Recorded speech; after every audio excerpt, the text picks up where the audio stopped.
if we subscribe to principles.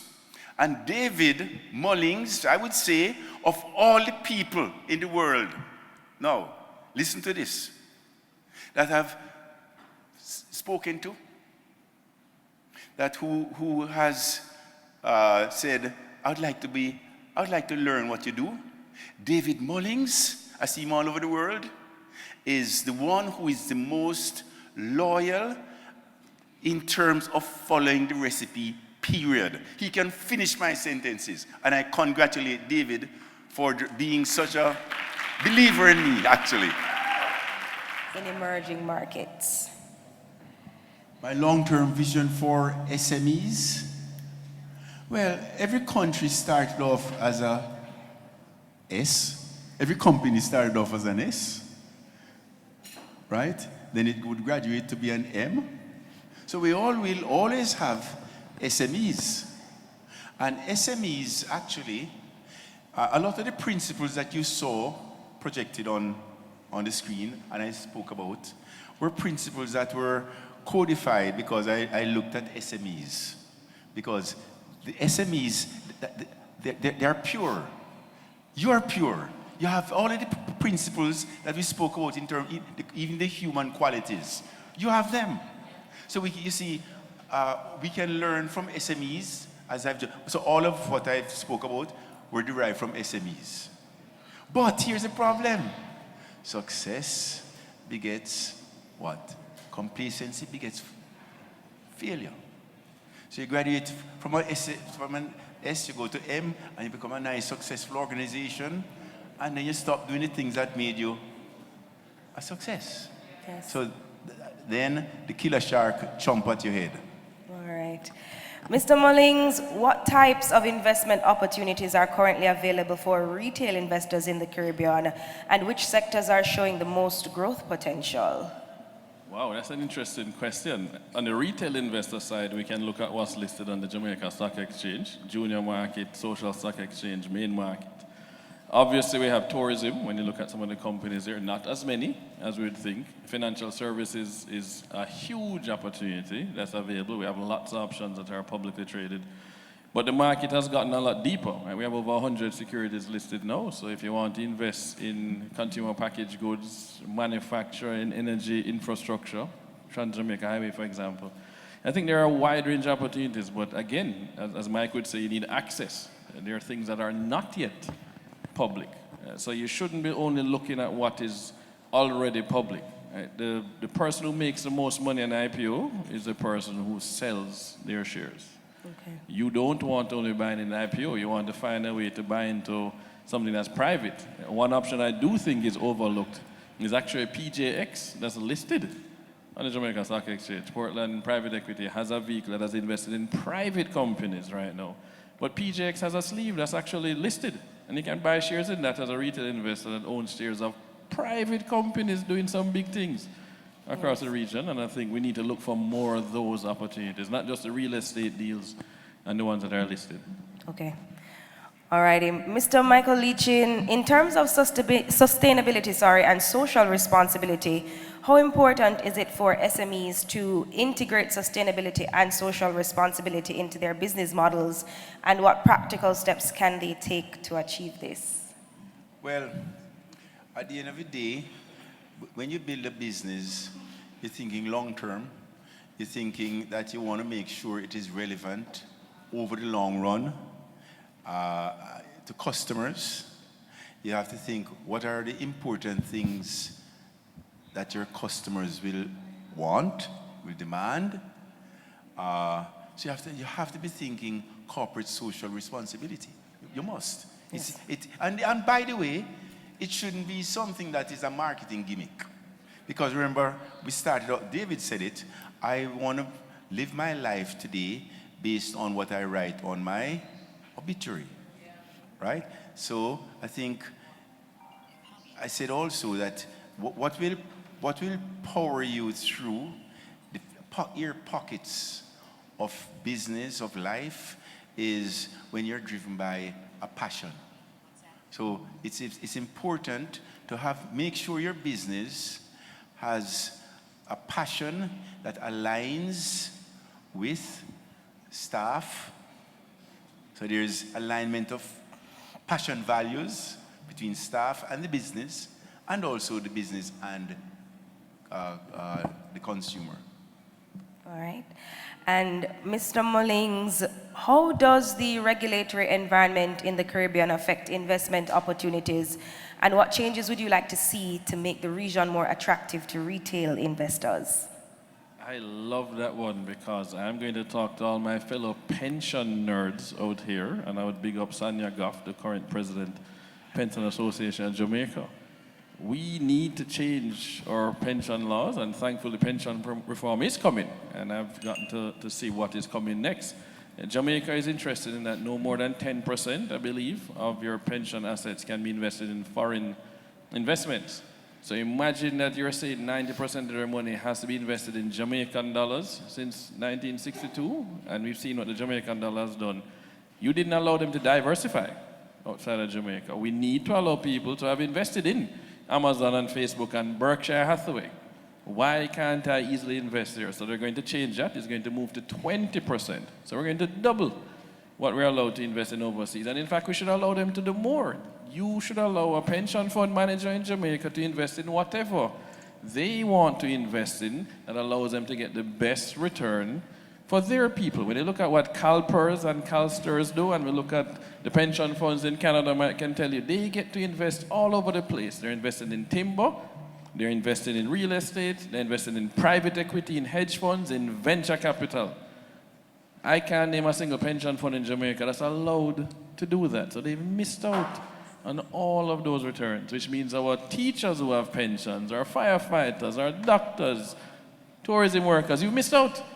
Yes. And those opportunities. So we have to change that, and we need to look at what the best endowment funds have done for their strategies. And then just do the global thing. Just look at what, as Mike said, is done, best practices globally, and then pass that and get it done.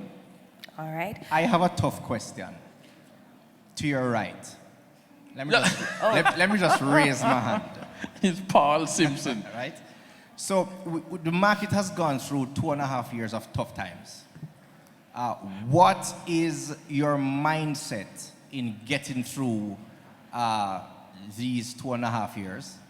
That's number one. And the second part, a question is for Mike. Mike, during those tough times, what is or are your 4 or 5 things that you do to stay focused? All right, so Mike will answer the second one. What are the 4 or 5 things he does to stay focused in this market we've had for the last 2.5 years? This is a Jamaican market, by the way, not the US market, because that's doing great.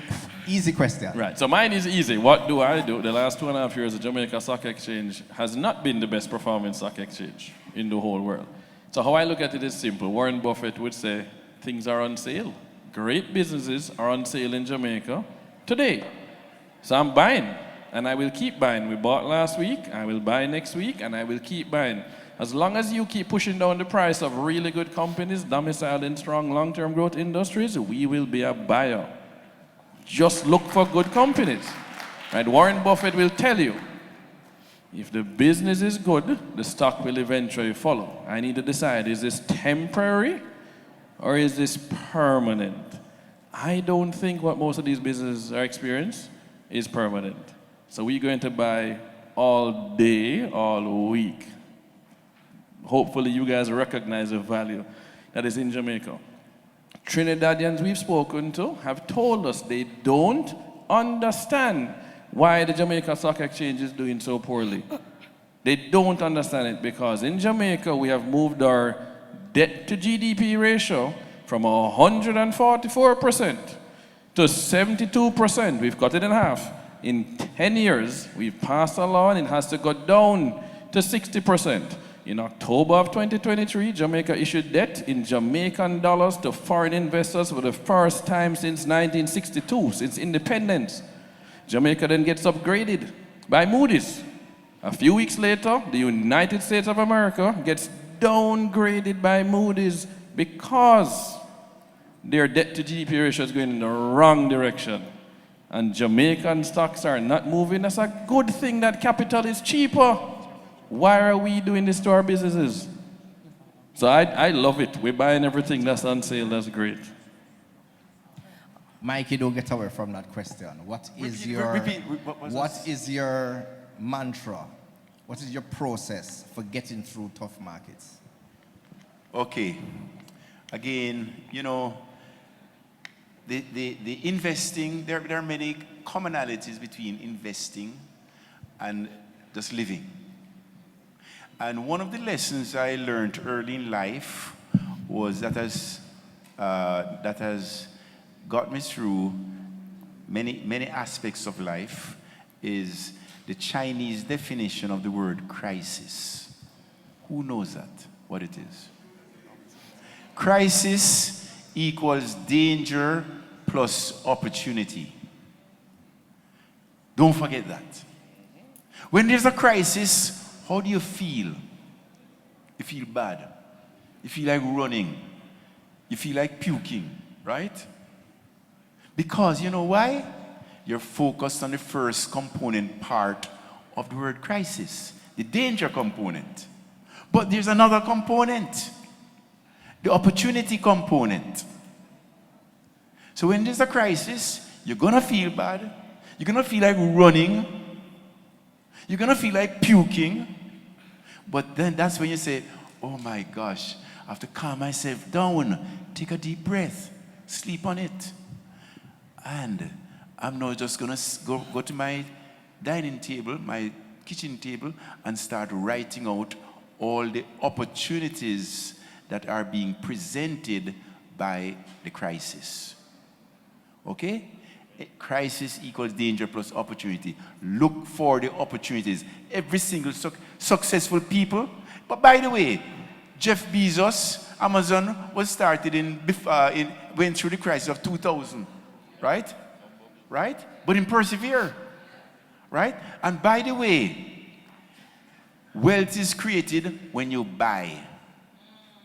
You understand? You buy right. And you buy right, you'll always have liquidity. Because if you really buy at a good price, someone will buy it at a little higher price, irrespective of how illiquid the asset may be. And you only get the opportunity to buy right when there's a crisis. So, the discipline that we should impose on ourselves is crisis equals danger plus opportunity, and crisis equals big opportunity. And don't let a good crisis go to waste. Final question. And sorry for hijacking. Sorry. I don't know how this thing works. Sorry. David, sorry for hijacking. You're doing such a wonderful job. Sorry, 1 second. One more question. No, sorry, excuse me. About 1 Jamaica. second. Sorry, 1 second. I'm not sure how it works, but I was expecting her to direct where the questions come David, from. I am so sorry. I was instructed we only have 4 questions Four left. questions. Only 4. And you have taken up quite a bit. So no, I have to allow the line. All right? No problem. Sorry, good afternoon, everyone. I just need a little bit of clarity on something you said in your presentation. My name is Wendell Lawrence. Good afternoon, everyone. In your presentation, Mr. Chin, you said that the business has to be personal identification with the owner. So in the context of how you have answered the person who came before me, when you kind of described the RAC, in the context of that, how do I think about the business having personal identification with the owner? How should you think about it? Well, you think about, if I call the name Apple, whose face comes to mind? Steve Jobs. If I call the name Steve Jobs, which business comes to mind? Apple. If I call the name Amazon, whose face comes to mind? If I call the name Jeff Bezos, which business comes to mind? That's what. Got it. Thank you so much. Thank you so much. Next question. Mr. Chairman, good afternoon. And I say, Mr. There are 2 chairmen here. The chairman to my right was my former boss. I specifically wanted to ask about the ecosystem that we currently have. Is it working? Is it still working? What changes could we make to this ecosystem, specifically with regard to business associations and to ask the question, how can we better create an ecosystem that is a little bit more enabling where business associations, not just entrepreneurs, but business associations is concerned? So why would there be a business association in the first place? Let's go back to fundamentals, right? Why start a business association in the first place? It's because, well, there are few advantages by banding together than by being singular, right?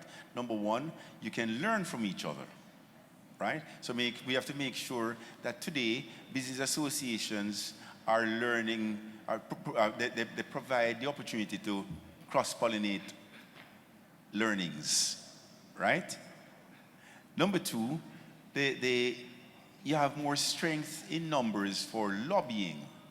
So business associations would have been started to have strength in numbers for lobbying, right?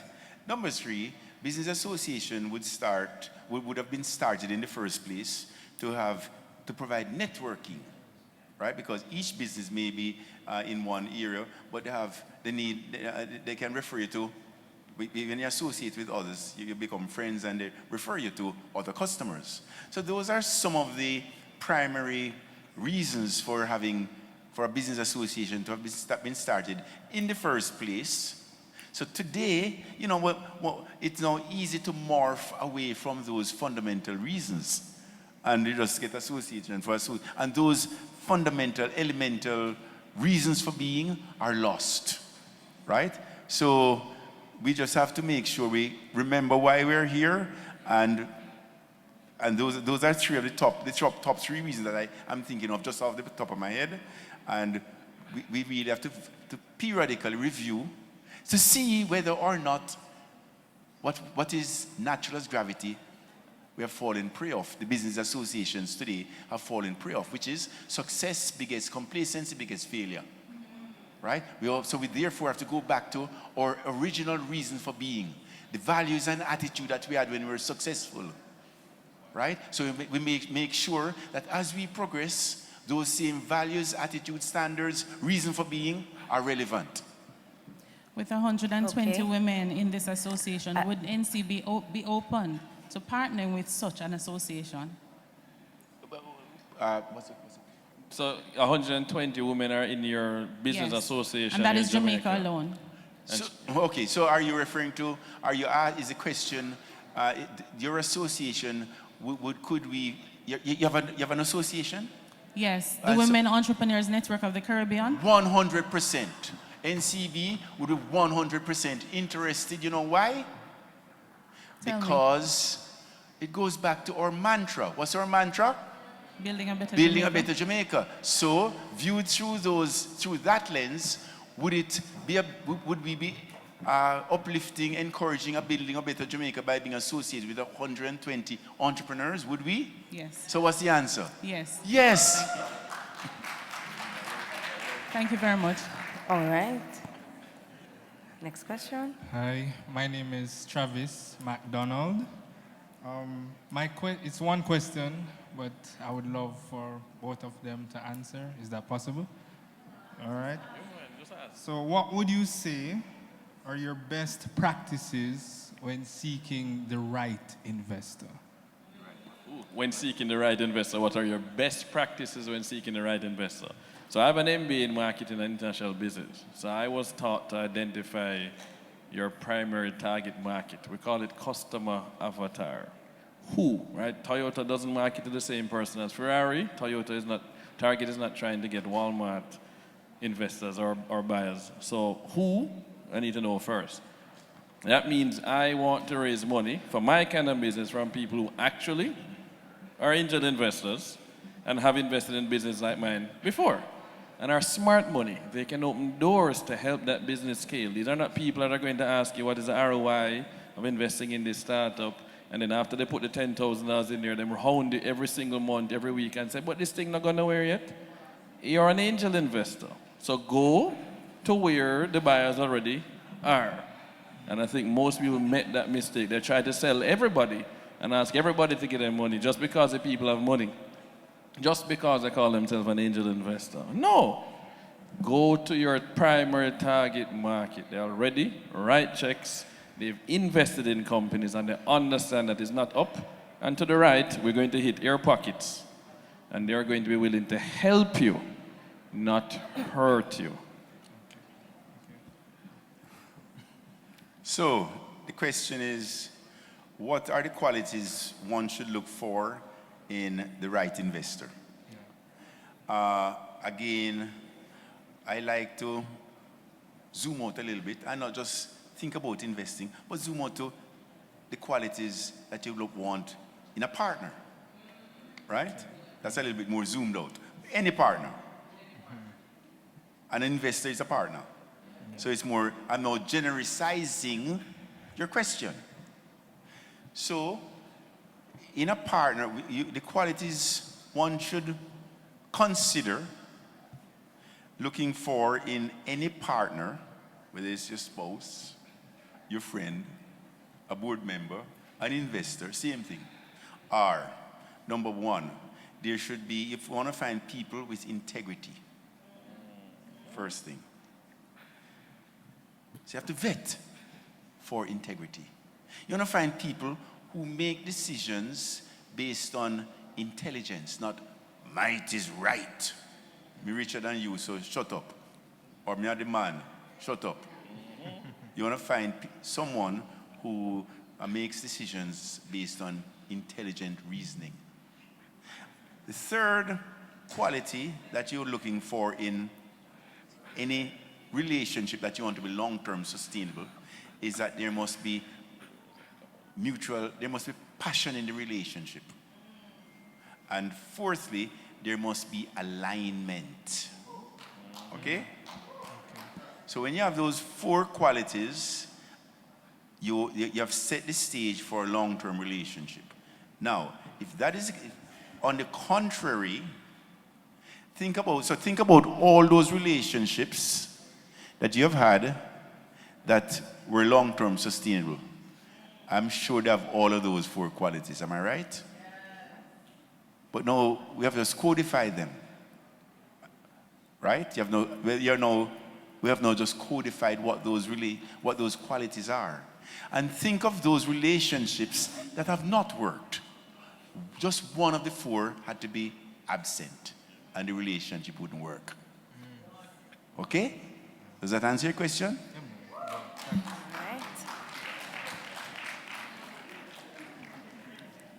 Hello. Good afternoon, ladies and gentlemen. The Honorable Michael Leachin and Mr. Mullings. Question for you, Mr. Michael Leachin. I am Shauna Fongi. Did I just mention that? No, I did not. My apology. Quickly, as we approach Jamaica's 62nd independence anniversary, what message would you like to convey to potential investors locally and internationally who are consider investing in Jamaica, particularly through your bank NCB, but has negative reservation of the factors that affects our financial ecosystem? Okay, let me repeat again. Has we... Hold on. Okay. Easy explain. What words would you want to tell someone who wants to invest in another 60 seconds? Okay. So the question is, what would I say to an international investor Both locally or local and who is international. considering investing in Jamaica? Yes. I'd say the following. And again, framework, right? So I think by now you're going to conclude that this man, everything have a framework for everything, right? Think about when you're making super wealth is possible when the following three preconditions are present. Number one, there must be a difference between perception and reality. Okay? Number two, there must be inefficiencies. And number three, super wealth is created when there is a lack of capital. So wealth is created when there's a difference between perception versus reality, inefficiencies, and there's a lack of capital. So let us know, that's a framework, right? On the other hand, if a framework is right in one way, the opposite must be wrong. Meaning, if you want to destroy wealth, here's how you do it. There must be the difference between the perception and reality must be zero. In other words, everybody knows the same thing. Right? That's the opposite of when there's a difference between perception and reality. Number two, you want to destroy wealth, invest in things that are already efficient. And thirdly, you want to destroy wealth, invest in areas where a lot of capital is just flooding into the area. That's how you destroy wealth. So, going back to how you create wealth, there must be a difference between perception and reality. There must be inefficiencies, and there must be, what? Lack of capital. So now, that's framework, right? So let's superimpose the question you asked against the background of that framework. So is Jamaica, is the perception of Jamaica an investment nirvana, investment heaven? Is that the perception people have of Jamaica internationally? No. There is a negative. Exactly. Therefore, condition number one, tick, right? Condition number two was you need inefficiencies. Is Jamaica perceived of, is Jamaica inefficient? Condition number two, tick. And number three, capital flowing left, right, and center in Jamaica. Condition number three, tick. Therefore what? Therefore it's the perfect place to invest. But how do we restore that confidence, especially with so many, ups and downs going on in Jamaica's? It's everywhere global, but we're speaking about Jamaica. In Jamaica's economy and our financial sector, a lot of people has reservations. Should I put my money here? Am I going to get my money scammed out of the bank? Am I, all of these reservations. How do we build that trust for especially the people who in the diaspora who wants to come back and fully invest in Jamaica? So, trust. You find people who are businesses that have, remember I gave you a framework earlier, I gave the previous gentleman a framework for any long-term sustainable relationship, right? Number one, there must be integrity. Number two, there must be intelligence in how decisions are made. Number three, there must be, what again? Who remembers? There must be there must be passion in the relationship. And number four, there must be alignment. So you want to trust someone, you look for those qualities also, where there's integrity, okay? There is intelligence in how decisions are made. There is passion in what they're doing, and especially their passion towards having the best reputation. And lastly, there must be alignment. So you look for businesses with those qualities. Last question, because I'm on this. For those for those who want, he didn't answer. For those who want to invest in NCB and has a reservation, how do you restore that trust, Mr. Michael Leachin? I'm a member of NCB, I'm a customer. For those who have the negativity about investing in NCB, putting their money in NCB, how do you restore that confidence? How do you restore confidence in investing in NCB? Stop. He's back. Okay. The question is, how do we restore confidence in people? NCB, I'm talking in particular. I understand. It goes back to confidence in anything, right? You build confidence. Okay. Again, framework. Remember, I'm framework driven. So, how do you trust someone? How do you minimize trust deficit? In other words, how do you build trust?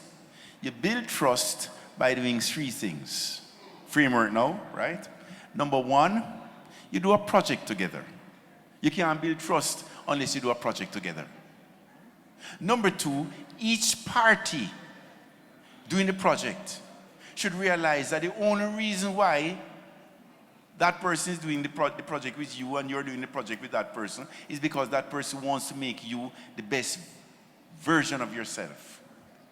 Right? That's how you build trust. And thirdly, each party has to show vulnerability. Okay? That's how you build trust. Isn't that so? Absolutely. Okay, so now, on the 17th, go back in history now, 1 year, on the 17th of July 2023, no, the 14th of July 2023, there was an article that every Jamaican would have heard of. And it's entitled, I'm Not Happy. Okay? It's entitled, so the Observer had interviewed me and said, and the headline of the article was, I'm not happy. Why are you not happy? What are you not happy about? I'm not happy with my bank. Now, what kind of craziness is that? You own the bank, you're the chairman of the bank, and you're telling the world you're not happy? Yes, I'm not happy. Why? Because 3 things. I'm not happy with the efficiency. I'm not happy with the governance, and I'm not happy with the customer experience. Okay? Can you trust someone who speaks like that? Eh? At least you're being honest. You can trust someone who is dishonest? No, well, Exactly. we do many times. So in other words, that's an article. Right. I don't know if you saw that article. You can Google it, right? Right. And I outlined exactly why I wasn't happy in each of those 3 categories. So now how you build trust deficit? Someone has to be transparent and be willing to show vulnerability. You think I showed vulnerability when I made those pronouncements and statements? Did I? Well, You think my PR department, if I had told him I'm going to say to the world I'm not happy about my company, what do you think my PR department would have told me? Don't do it. Right? So, you judge just for yourself now as to whether they can trust. thank All you, right, sir, thank and keep you. up the great work. We have to wrap it up right now, ladies and gentlemen. Unfortunately, we are out of time, but I'd like to invite Dr. Taylor Lynn, and we have a few members. We have a presentation.